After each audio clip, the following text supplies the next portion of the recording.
This is The Express with Gary Allen, your 360-degree view of the world. Now, here's your host, Gary Allen. Good evening, everybody, and welcome to The Express. Thank you for taking a few minutes out of your day to join us here tonight. Indeed, I am Gary Allen. We got a great guest with us tonight, but before we get to that, let's find out what's going back at home base and see what's going on. Of course, the man who makes this whole thing happen for us, Mr. EW. Good evening to you, sir. Good evening. I just wanted to see how you're doing, and please, I see that finger heading towards that red button. I love the red button. It's nice. It's glowy. I know, but you know I installed that yellow and green button, and the green says not go, it means stop. Oh, so don't hit the red button, hit the green button? That's right. Nothing okay. happens when you hit the green button, but as long as you don't hit the red button. Well, nobody told me I couldn't hit the green button. No, I put that in there specifically for that, so I thought you'd have some fun with that. So how are things going for you tonight, sir? They're going. We have a very interesting guest with us tonight, EW. His name is Ron Schneider, actor, voice actor, director, writer, show doctor, and creative consultant with over 40 years of experience in all facets of the creative-themed entertainment, including character and show development, research, adaptation, casting, and direction, unique insight into audience psychology and operational realities, which sounds to me like you were really working for the CIA, Ron. Good evening, Ron Schneider. Wow, I can't wait to hear this guy. Neither can I. Where is he? I'm right here. Don't push the red button. Hi, everybody. Hey, good evening, Ron. Ron is one of those unique individuals who has worked throughout the theme park industry. We will get into his love for it, where it began a long time ago. The only thing I can say to you, Ron, is with all the different theme parks you've worked in and all the venues for themes, can't you hold down a decent job? Well, I'm afraid not, no. Well, actually, it's one of the things that I love about the business. The reason I didn't get into acting, it's funny because my background was in legitimate acting, but in acting you're always going from job to job and there's no security. Theme parks, I like theme parks because usually you stay with a theme park job for a bunch of years, but even then, after 3 to 5 years, I'm ready to move on, try another challenge. Well, you were an actor. I mean, after all, you've done Shakespeare here in the Orlando Shakespeare Theater. Mm-hmm. You have done a lot of theater all over the place in Central Florida. The Mad Cow Theater, which we'll get into a little bit later on. I hope Oprah Winfrey didn't show up at any particular time to put that place out of business. But also you wrote a wonderful book called From Dreamer to Dreamfinder, which is all about your time from a child implementing and actually discovering and finding what it is you love the most about theme parks. And the thing that I found most fascinating about you is that you were lucky enough, and of course both of us are lucky enough to have been around when, in the 50s and the 60s, television was the king before theme parks really became the place to go to take your children. That after school, before school, on Saturdays and Sundays, television was king. Right. And the era of the live kid show host. Before everything was cartoons, we had live hosts that talked to us like human beings and treated us with love and respect. And I remember Sheriff John, Engineer Bill, Skipper Frank, Tom Hatton, all these people from Southern California that influenced both of us, I think, and got us interested in doing this for a living. Yeah, I grew up in Pennsylvania as well as South Florida, and we had Skipper Chuck, who came on in the mornings, and then of course there was the 4 o'clock club that most kids were home from school by 4 o'clock, and those shows lasted, I think, until the late 60s, and then after a while the kids started to get, well, we're a little too hip for that, and stations started to realize soap operas were bringing in more money and everything else besides that, and I really did miss it. But as I told you on the phone, I think the saddest day of my life, at least I'm told it was the saddest day of my life, was when Howdy Doody went off the air, and you know the story oh too well, and EW, I don't know if you remember the Howdy Doody show or not, but Clarabelle spoke, and just, I think, Ron, Clarabelle just went bye-bye, and I was, according to my mother, I was hysterically crying for 2 days because every kid in the world thought that Howdy Doody was just for them. And have you had a chance recently to see any of the old shows? Any of the old Howdy Doodies? Every once in a great while, the show will come on the air here as a repeat. And the thing is that I tell people, one of the biggest trivia things is the original Clarabelle. The original Clarabelle was Bob Keeshan, who later became Captain Kangaroo. That's right. And now I forget who the gentleman was that took over for Bob Keeshan when he got the Captain Kangaroo gig. But it was so much fun, and Clarabelle was great. And I don't care if it was black or white. Now, kids in Chicago had Bozo the Clown and other shows. Well, they had Bozo. There were Bozos everywhere. I was on the Bozo show in Los Angeles. I served under a Bozo in the Air Force. No. That's a different kind of Bozo. Oh, I'm sorry. I agree. It's understandable. It's completely understandable. Believe me. All right, let's get into this. Why amusement parks? Why theme parks? You grew up in Southern California. You collected books and materials and postcards and flyers about theme parks. What was it about theme parks that got you? Well, it came from my very early fascination with the television, the puppetry, and the magic on TV, and that got me interested in performing. I started acting when I was about 6 or 7, appearing in little public park plays, bit parts, and of course, I grew up. I was at Disneyland the day it opened. The first day it was open to the public, July 18th, 1955. And so I grew up going to the park, and I was always fascinated with it. When Walt Disney passed away, I was at the park, and it just struck me what a tremendous influence he'd had on my life. And this interest that I had in performing, I was at the park, and I'm looking around, and I realized that what I'm looking at here is a giant stage, and the people, we're out walking around on the stage. We're the actors that are starring in this show. And I became fascinated with theme parks as theater. I think it's, years later I would come to realize that it was the greatest art form ever devised by man, because the audience is the show. The audience is what we create in the theme park comes to fruition inside the guest. Their physical, emotional, intellectual reaction to the story we're telling in the theme park is the ultimate product. It's not the ride. The name of the show isn't the Haunted Mansion. The name of the show is your experience of the Haunted Mansion. And this fascinated me. I realized that there was something here that I wanted to get into as far as learning how to perform within that atmosphere. I've always believed that I do a two-person act and the other person doesn't know their lines. And I act with the guest, one-on-one with the guest, and their experience is the show. So that's when I began reading up everything on Disneyland and its history, and visiting Knott's Berry Farm and the other parks in Southern California. Now, Disney didn't, you could write to Disney and say, how does this work?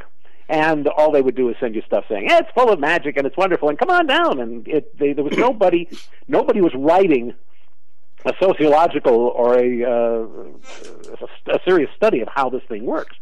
So I came to the realization early on that if anybody was going to figure out how this thing works, it was going to have to be me, and I was going to have to do the research myself. And so I read everything I could get my hands on about the history of Disneyland, and I visited the park as many times as I could. It became kind of a hobby of mine to take people to the park who had never been before and watch their reactions.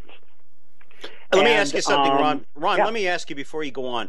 How much back in those days did it cost for a day at Disney a ticket? Well, opening day of Disneyland was $1 to get in the gate. But, of course, all the attractions were separate tickets. There was a ticket booth in front of every attraction. And the tickets ran from anywhere from 10 cents to, I think, 35 cents for the really fancy rides. So if you really wanted to so if you wanted to go on all the rides and you went multiple days, it might, for a kid or for a family, it might bust the family maybe for a total of $100 for 3 days.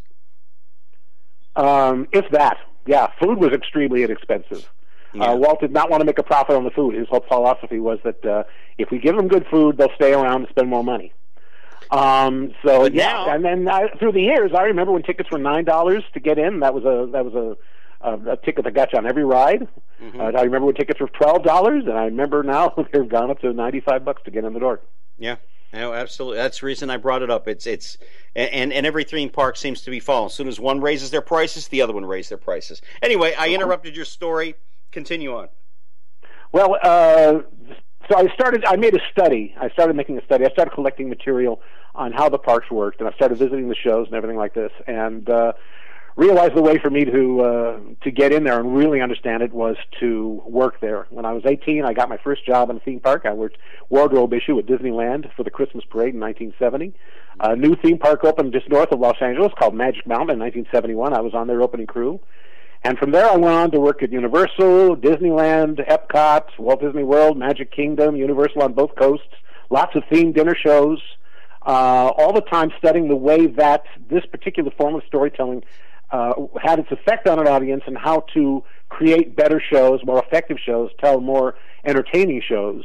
I believe that Disney always tries to appeal to everybody, and when you try to appeal to everybody, it kind of makes it tough to touch people in a way that is intellectually stimulating. Sometimes you're looking for the lowest common denominator. Not that Disney hasn't done some astounding work, but this is a wonderful art form that is just now starting to come into its own, because the Imagineers who were inspired by the original people who built Disneyland have all left Disney with what they learned there and are now building new attractions around the world that don't have the limit of the Disney imprimatur, and can touch people and move people and inspire people in a way that Disney can't do it because of their corporate philosophy.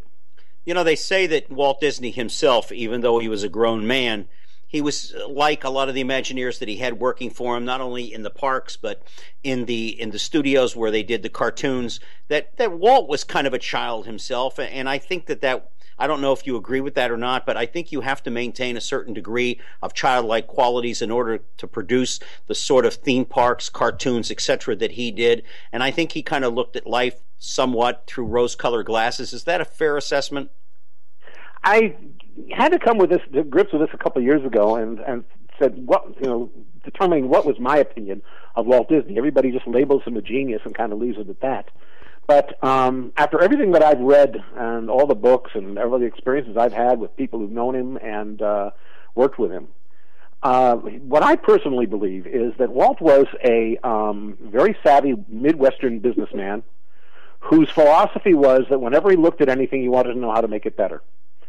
And you see this in everything the man touched. When he started making animated cartoons, the shorts, he made them better. He did it with color shorts. He did it with feature films. He did it with family movies. He did it with amusement parks. Everything that came down his way, he was not a terrific artist, as he said himself. He didn't draw Mickey Mouse towards the end because he wasn't as good as the artist. He hired incredible talent, and he inspired them to go out and do better than they could themselves. And this was the genius of Walt Disney, was that whatever it is he touched, he plussed it. That was the word that he used all the time. He would plus it. He would make it better than anybody else had made it. That was the secret of the success behind Snow White and Disneyland and everything that followed. Now, here's something a little trivia, and I know you know the answer to this. The rat that we now call Mickey Mouse was not Mickey Mouse when he first got going. And EW, do you know what Mickey Mouse's original name was? I used to know the answer, but I can't think of it now. Ron? Mortimer. I'm going with wasn't it another name? No, his name was Mortimer. Okay, Walt came up with Mortimer, and according to legend, his wife said she didn't like Mortimer. It was too stuffy, so she said name him Mickey. But where did Steamboat Willie come into it? Steamboat Willie was, there was a short film by Buster Keaton called Steamboat Bill. There was a big hit at the time that he was creating Steamboat Willie. And both of the films took place on a steamboat on a river. And just as Mickey's very first film that he ever made, not the first one released, but the first one ever made, was Playing Crazy, which paid tribute to Charles Lindbergh flying across the Atlantic Ocean. Yeah. Steamboat Willie was a takeoff on Steamboat Bill. And that's where we get Steamboat Willie. Because I had heard that it was Steamboat Willie, but I stand, or in this case sit, to be corrected very much. What was it like for you, first day at Disney? That must have been the most wonderful day of your childhood. Well, I was like 2.5 years old. I have only one memory, which is kind of interesting, that we went in to see a show in Frontierland called the Golden Horseshoe Review. All I know is that I was in a building. It was dark, and we were going to have lunch. We were sitting at a table in the back of the restaurant, and there was something very loud and very brightly lit going on at the other end of the room, but I did not give a damn what that was because I had my lunch in front of me. 25 years later, to the day, I wound up in that show. And that was the point where I actually had that memory come back to me, that I remember sitting in that theater on opening day at Disneyland and watching the show. But like I say, I didn't pay any attention at the time. All right, in your book, you talk about, and it's from Dreamer to Dreamfinder. By the way, where did that title come from? The fact that you were dreaming as a child, and then later, of course, you became the Dreamfinder. Well, the Dreamfinder, of course, was the only Disney character at EPCOT Center when it opened in 1982, which was has become the number one thing that I'm known for nowadays, especially since the work I've done with D23 as Dreamfinder and the nostalgia for the character is no longer at Epcot Center. In trying to work out a title for the book, I started off with all these dreams of doing this kind of work, and I thought it was a good title, From Dreamer to Dreamfinder, especially with people who would see the name Dreamfinder would know exactly what I was talking about.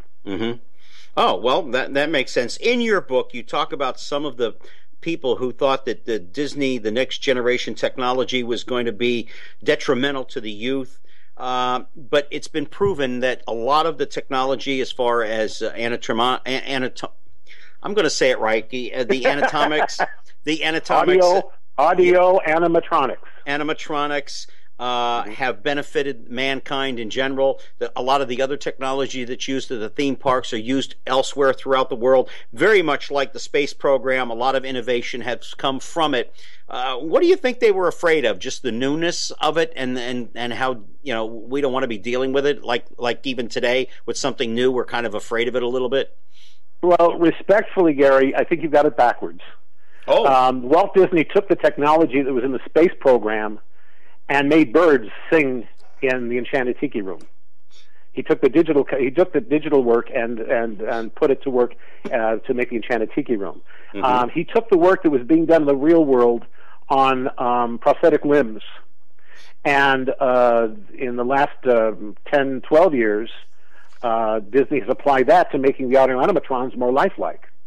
So I have not seen a backlash against Disney's advances. What I've seen as far as a backlash against what Disney's doing is sometimes when Disney tries to upgrade the park by taking something out that's been there for too long, and they have something better to put in its place. You can't take out and save Mr. Toad. Everybody goes save Mr. Toad. Right now they're taking out a ride, nothing ride in Epcot Center called Maelstrom. They're taking it out and putting in a show about Frozen, which I have mixed feelings about, but there's tremendous furor about them making any changes in the park whenever it happens. Yeah, people they fall in love with it. It's like me. I went to the Country Bear Jamboree. I loved it, and I know it was gone for a long period of time, but isn't it back now? It's never gone. They changed it. They made it a seasonal show. So they had the Country Bear winter show. There was a winter show, and there was a summer show with the same figures, but redressed. The new scripts, wonderful scripts, actually did a wonderful job of changing it. Right now, it's back to the original show, but they chopped little bits and pieces out of it so that it turns over faster. That the people come and go a little bit faster. It has greater capacity. I've always been fascinated by animation. I've always been fascinated by puppeteering, and of course, you and I have talked a few times off the phone, so I do all these crazy, crazy voices. And you and I are both. I had an encounter with a gentleman named Chuck McCann in Los Angeles, California. And for those of you, he was a character actor in Los Angeles, and I was supposed to learn puppeteering from him, but we never could quite get together on that puppeteering. But I'm kind of getting ahead of myself because of the next question. In your book, Dreamer to Dreamfinder, you talk about how the 50s and 60s were great for children's television, as we discussed earlier, and then things changed. And what changed for that as far as the Mickey Mouse Club came along, and for you, everything kind of changed, but it also came into focus. Yeah, well, the Mickey Mouse Club kind of cleared the decks. Everybody that was scheduled from like 3 in the afternoon till 6 at night had to scramble to get out of the way of this behemoth that was coming from Disney at 5 p.m. And everything was shifting around. And I don't know exactly what caused the end of the kid show hosts. I have a feeling it probably had something to do with the commercialism and that was prevalent in children's breakfast cereals and toys and stuff like that, which was for a long time a controversy. But Chuck McCann was the original voice of the Dreamfinder. He did the voice in the ride. And did an amazing job. It was when I got hired on to do the Dreamfinder, I went to Imagineering and heard the recording of Chuck McCann doing the voice, and I worked on doing an impression of him. Basically, he was doing his variation on the voice of the Wizard of Oz, Frank Morgan. Yes, and that was the voice that he used in the ride. And when they were finishing up the ride, I had to match some of his lines for the final soundtrack of the ride. Yeah, Chuck was a very nice man. I don't know if Chuck is still with us here or whether he has since passed away. Oh yeah, but I know very much so. He would come to the very improv. So. He would come to the improv where I was, and we talked about learning. He was going to teach me puppeteering, and like I said, we could just never get together on time. He was busy, and when he wasn't busy, I was busy, and it just never got together. Because in reality, I've always wanted to do the puppeteering.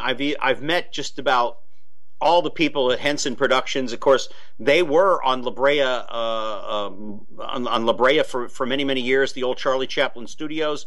A&M Records moved in there at one point, and now I think Henson is still back there at the old Charlie Chaplin Studios there on La Brea, which was right down the street from me where I lived. But I always wanted to get together with Chuck McCann, but it just we never could quite work it out. And that was I wanted to go to the University of Connecticut, UConn, so I could learn puppeteering, but that never worked out really either. So it was, my fault or somebody else's fault. But you've actually done a lot of that stuff through everything that you've done for theme parks, as far as casting and writing and direction and your operational realities and everything else like that. And one of the many questions I wanted to ask you is, do you think that the patrons take the actors that walk around in costume and other actors that are on stage for granted, not understanding that these aren't kids with just a part-time job? Many of the people that walk around the parks, they are actually well-trained performers who enjoy their job. Now, it does get warm in some of those suits, but do the patrons really understand that the performers are real performers, not just kids that are earning a part-time job? The ones who do realize it, and the ones who don't, and probably never will. There are kids in those costumes that are doing it as a part-time job.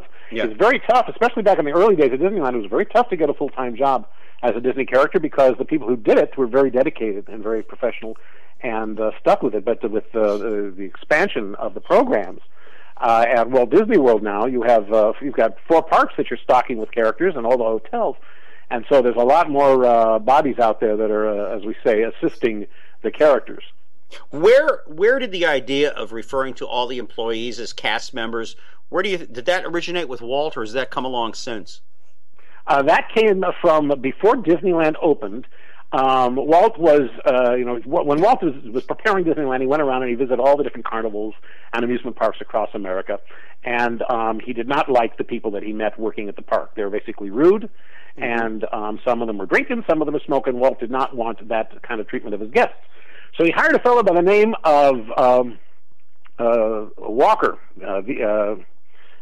to go. He came out of the airplane. No, I'm sorry, not Walker. Van France. His name was Van France, and Van France came out of the airplane manufacturing business in Texas, where he was training employees on how to make airplanes. And Walt hired him, brought him in, and said, "I want you to create a training program for Disneyland employees that will teach them how to handle guests." And so Van hired an assistant by the name of Richard Nunes.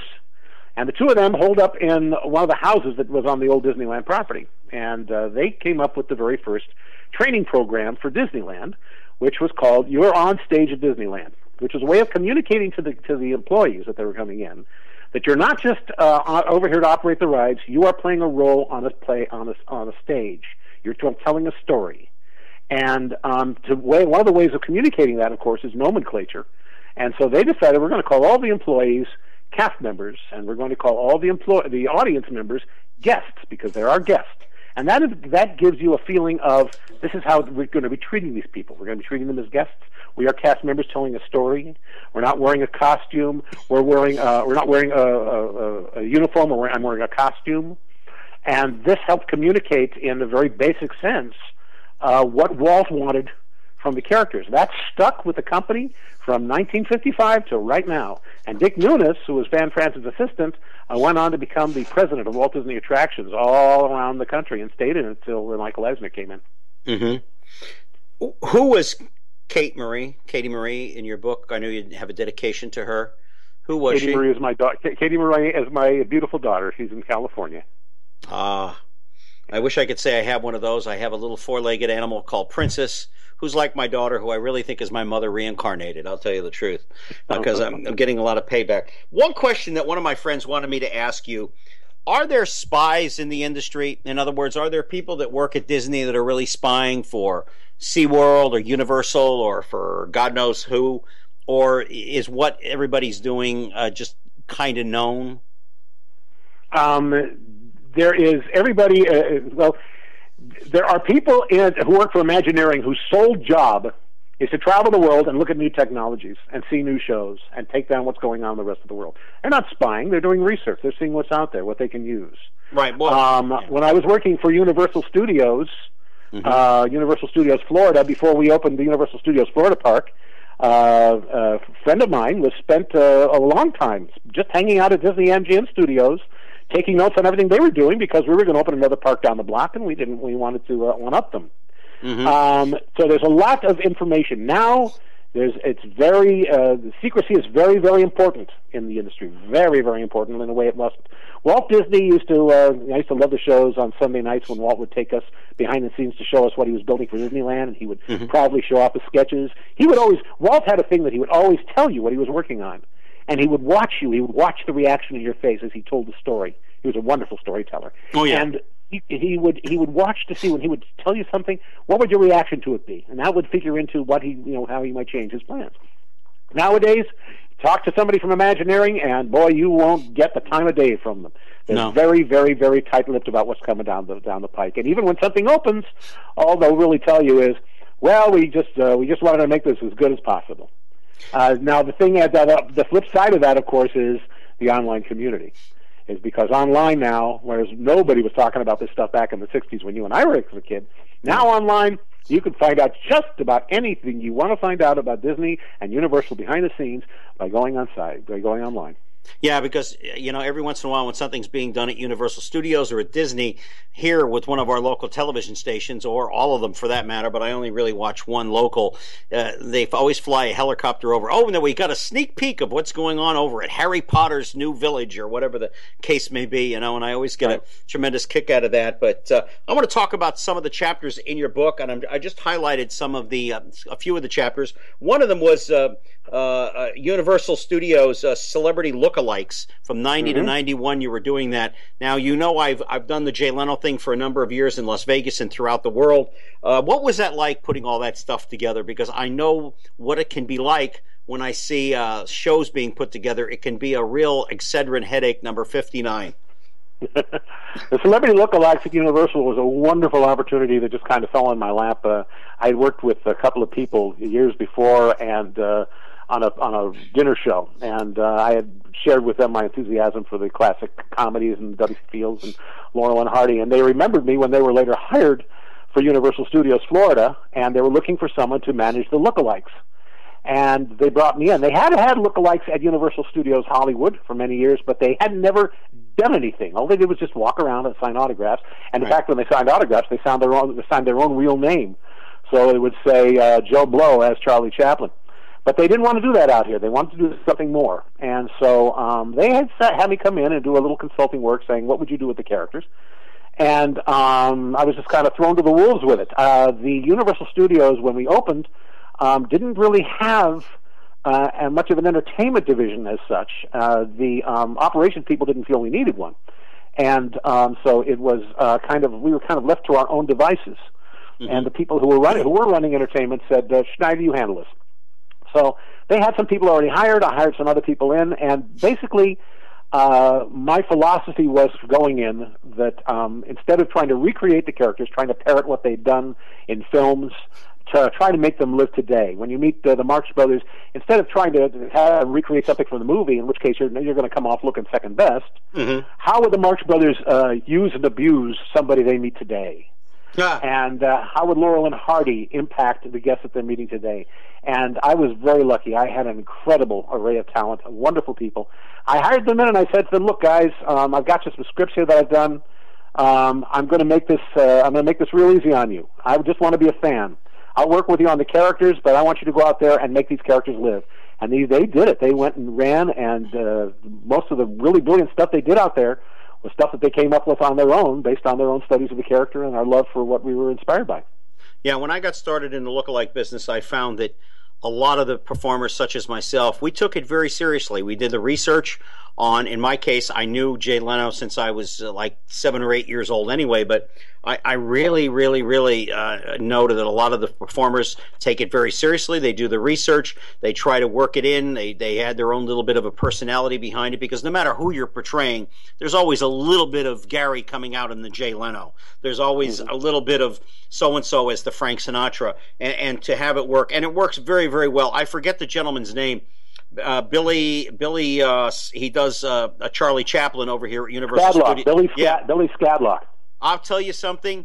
If for those of you who ever come down here to Universal Studios and you see Billy walking around as Charlie Chaplin, there is nobody, Ron, there is nobody better doing Charlie Chaplin than the late Charlie Chaplin than Billy. Billy's in Hong Kong Universal right now. Really? Well, God bless him. Yes. I'll tell you what, nobody does it. But he is so funny.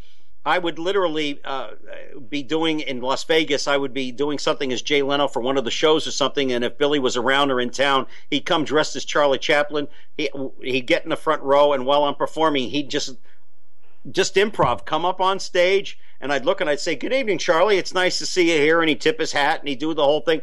And I would just walk away and I'd just stand there like I was Ed Sullivan, because Billy is truly an artist. And I agree with you 100%. The people who portray these different characters in the different theme parks, when they really work at it, they are true professionals and true artists in every sense of the word. That's true. I mean, Billy was just outstanding. He really was. Now, you had a lot to do with the 40th, or you were at the 40th anniversary of Disney's World. What was that like for you? Well, about a year before it came down, it was the D23, which is the Disney fan club, was going to put together a weekend of shows and convention meetings and stuff like that. All the fans are going to pay an arm and a leg to come down and attend a bunch of seminars and film presentations. It was going to finish with a 3-hour concert celebrating the music of Walt Disney World. And the fellow who was organizing it came to me like a year in advance and said, "Look, we want to bring back the Dreamfinder. We want to surprise everybody, because Dreamfinder hadn't been seen on property since 1998, and this was 2011." And he came to me and said, "We'd like to bring back Dreamfinder for this thing and have him come on stage and surprise Richard Sherman of the Sherman Brothers, who wrote all the music for the parks and a lot of the films, wrote Mary Poppins, and he wrote the theme song for the Journey into Imagination. We'd like to have Dreamfinder and Figment come out and surprise him and sing One Little Spark, the theme song from Imagination, with him." And I told him he was crazy. I told him that Disney would never go for it because, like I say, Disney hadn't seen the character around there for 12 years. And but he, by keeping it a secret and plotting secretly behind the scenes, we managed to pull it off. Shocked the hell out of everybody. I came walking out on that stage at the end of Mr. Sherman's presentation, and 2,000 people on their feet cheering and crying. The whole front row was all the people who built Disney World. They were all in tears because they never thought they'd see that again. And we sang One Little Spark. You can find it on YouTube if you look for Dreamfinder D23. You can see a video someone shot in the audience of the presentation, and it was a magical moment for me. What was the name of the dragon, the purple dragon? Figment. His name is Figment. Oh, that's right. I had a Figment.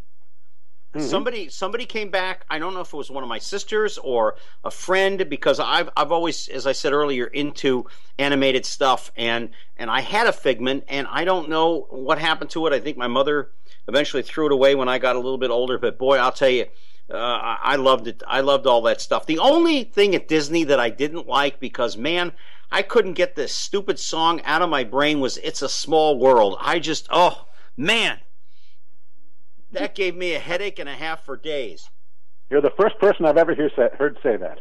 Well, I mean, I love the song, but when you go through it and you hear every language and every nationality singing "It's a Small World After All," it was like, it's like getting that song before you go to bed out of your brain. You can't do it, and it was just like, okay, fine, I don't need to go see that one again. I'll go hear something else, you know. But that's the only. That song was also written by the Sherman Brothers, and in fact, something I pointed out to Richard Sherman when we were together was that the song "It's a Small World" and the song "One Little Spark" from Journey into Imagination can be sung in perfect counterpoint. They're virtually the same melody.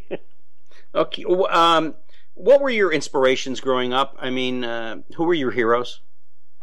Three people, and probably the same. Some of the same people that have inspired you. Yeah. There was a television show in Los Angeles called The $1 Million Movie, and they would run the same movie every night for a week, Monday through Friday, twice on Saturdays, twice on Sundays. And the films that inspired me were the ones that starred Danny Kaye and Jerry Lewis. Oh, yes. And then there was a film called The Jolson Story. And when I saw that, I knew that I had to go on stage and be a part of that.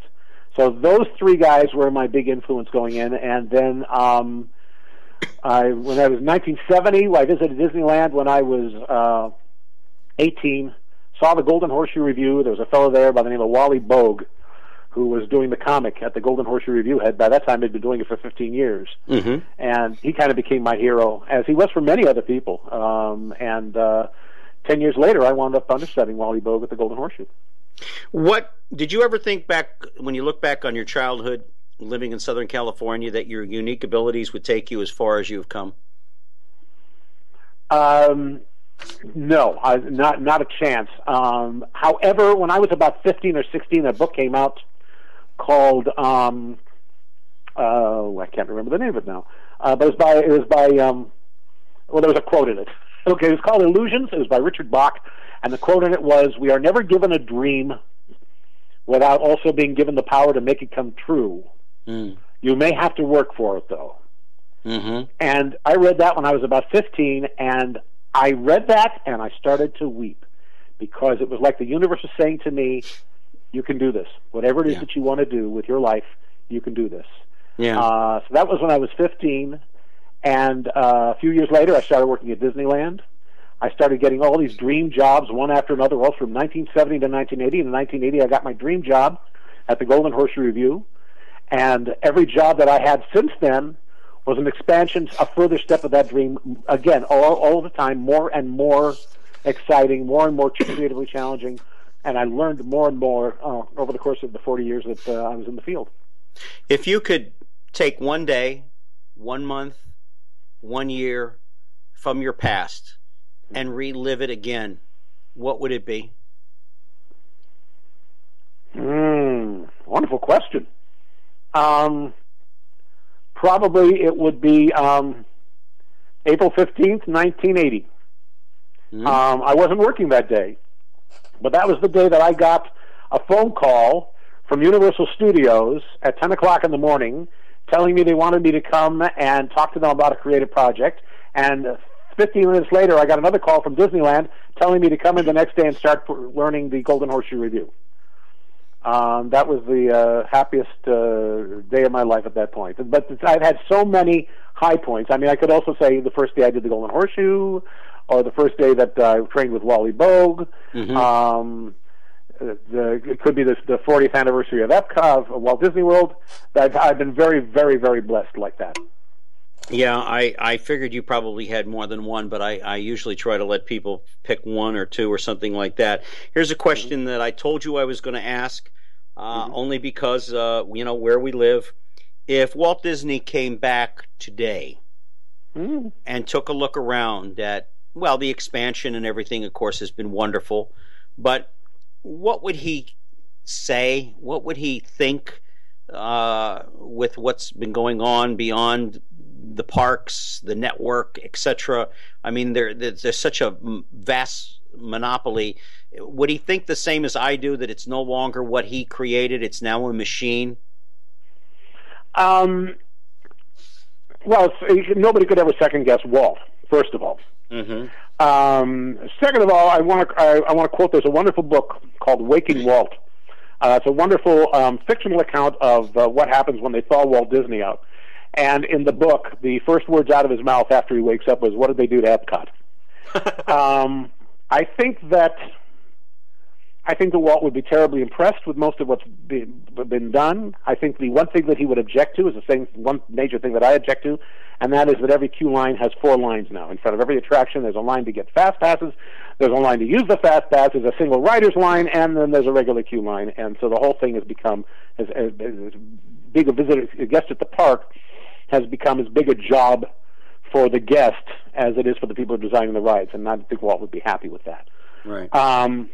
But you couldn't second guess the guy. And to say that Walt would have built EPCOT the way that he envisioned it as a city, Walt always is somebody who embraced, and this is what theme park is you embrace creative and embrace operational realities. And operational reality is the city would have a hell of a time paying for itself. And the original EPCOT Center served the same purpose as the city, in a far more effective way. It was an inspiration park.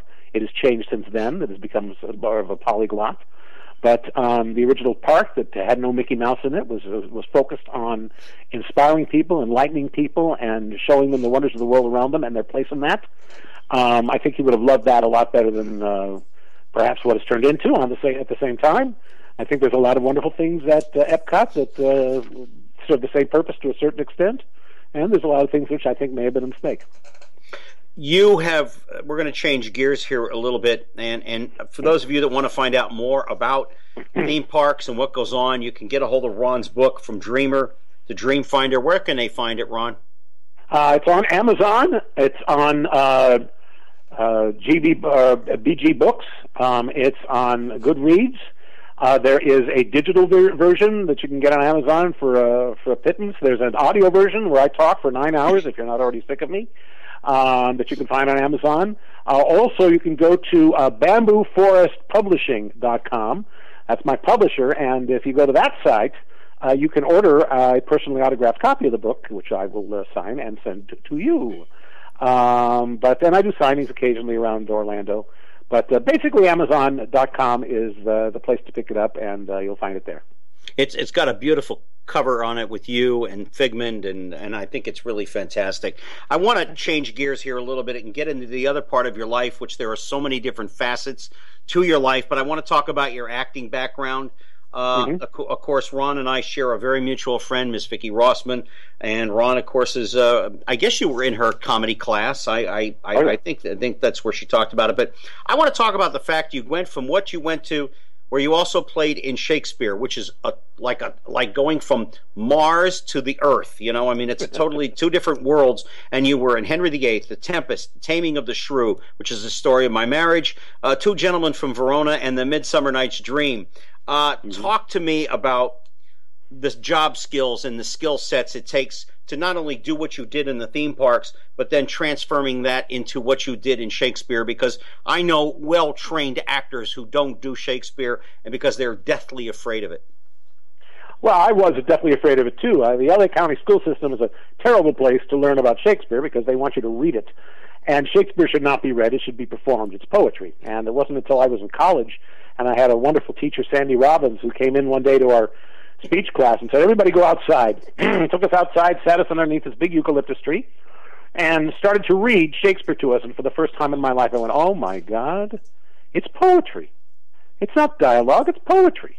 And suddenly I fell in love with it. And I did my first Shakespeare plays there. And we have a wonderful, wonderful organization in Orlando called Orlando Shakespeare Festival with a brilliant art director, or artistic director, Jim Helsinger. And Jim, every performance, every show that we've done together, I've learned so much about it. I've been very lucky in that I started early to get an acting background. Took every opportunity there was to get on stage doing whatever was to be done, melodramas, musicals, plays. It didn't matter. I just knew I wanted to get as much time on stage so that I would be as relaxed and comfortable in that. And the result of that was that I learned how to project my voice, which is very important, and especially if you're doing Shakespeare. I had a wonderful teacher early on, a fellow named Alan Josephsberg. His father used to write for Jack Benny and Bob Hope. His name is Milt Josephsberg. But Alan taught me how to project and how to, and gave me confidence and experience that beyond my years. And I just brought those to bear with Shakespeare when it came down the pike. I found that whether you're doing Shakespeare, whether you're doing musicals, it all comes from the same place. All acting is a balance of inner life and outer expression, and it's a matter of finding the balance that is right for that particular character. And with the theme parks, the challenge, of course, is that you're doing something that the person that you're performing for is standing right there in front of you. And you want to find a way of engaging them imaginatively in what you do. And that's the thing that I find so refreshing about it. You said something very interesting. Acting is getting on stage and doing it, not just talking about it. I guess, in essence, as I'm sort of putting it all together in the way I'm interpreting it. But the best way to be a good actor is to get on stage and act. Yeah, you just to get as much time up on stage as possible. I mean, I was very aware from an early age that I wanted a resume that had a lot of chances, a lot of things on it. And you do. So I took whatever opportunities there were to act, and built up that resume. One of the things that has always amazed me about people in show business, if you see somebody, and I have a number of friends that are on soap operas, daytime shows, that's getting less and less these days, but I remember one of my acting teachers at the Groundlings told me, the best success in this business is versatility. Do you concur? Yeah, that's good. But the other hand, you look at somebody like Cary Grant, who played Cary Grant in every movie, and he was fine. Yeah. But nowadays, the competition is even more fierce than ever before. Oh yeah, of course. And there's millions and millions and millions of people in the Screen Actors Guild, and less than 1% of them are making a living at it. Because the competition is very stiff. That's one of the reasons that I focused on theme parks, because I couldn't stand all that competition. I wanted to be specialized in this because I thought that there was job security in it. Yeah, I remember reading a statistic somewhere, and not long ago we had Ken Howard on the show, president of Screen Actors Guild, and I remember saying what I had read was that originally when Screen Actors Guild began, there was 1,800 members total, and they all worked. They all worked. Nowadays there are like 1,800. There's like 18,000 members, and there's still only the 1,800 that are working on a consistent basis, making any kind of a living at it. That sounds right. Is there one role, one play that you'd like to do before it's all said and done? One character you'd like to portray? My two dream roles that I never did. It was Harold Hill in The Music Man. I played the sidekick, but I never played Harold Hill. I'm too old now for the role. And I would dearly love to play the devil in Damn Yankees. Ray Walston was one of my heroes seeing that movie on TV. That's another one of those movies that broadcast all week. And I got to see Jerry Lewis do it, which was quite an event. Yes. But I always wanted to play the devil in Damn Yankees, yeah. Yeah, Jerry did a great job too. By the way, I was going to say earlier, I had a chance to work with Jerry Lewis behind the scenes with Hardly Working, which was filmed in Fort Lauderdale. Oh, really? Yeah, I was behind the scenes. I grew up with a young man whose mother was one of the big casting directors in South Florida, Beverly McDermott.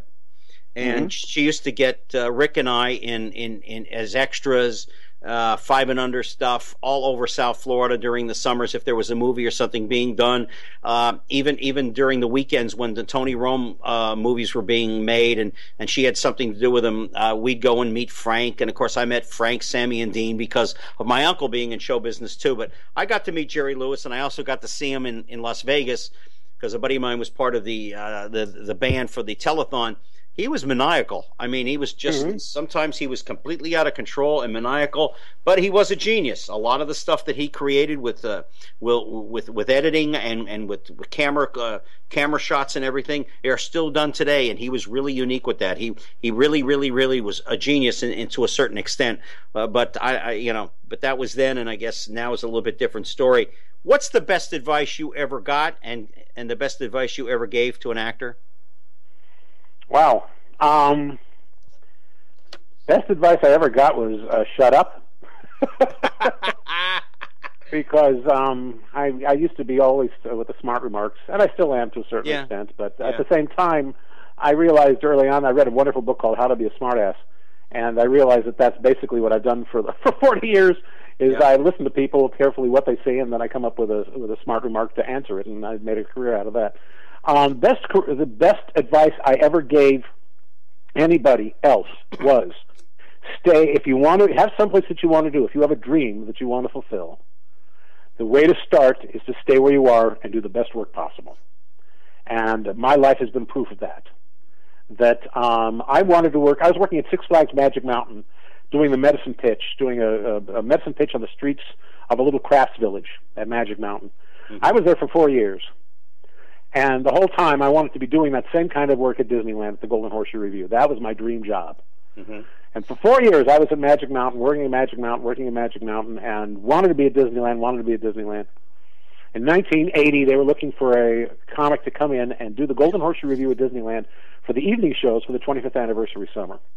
I went to the audition, and I was at the audition, and I was there in my traveling salesman get-up, and as I called my name to go up and audition, show them what I could do, as I walked up on stage, up in the front of the room, the head of Disney casting was sitting there with Wally Bogue, and he turned to Wally Bogue as I walked by the table, and he said, "This is the kid I told you about."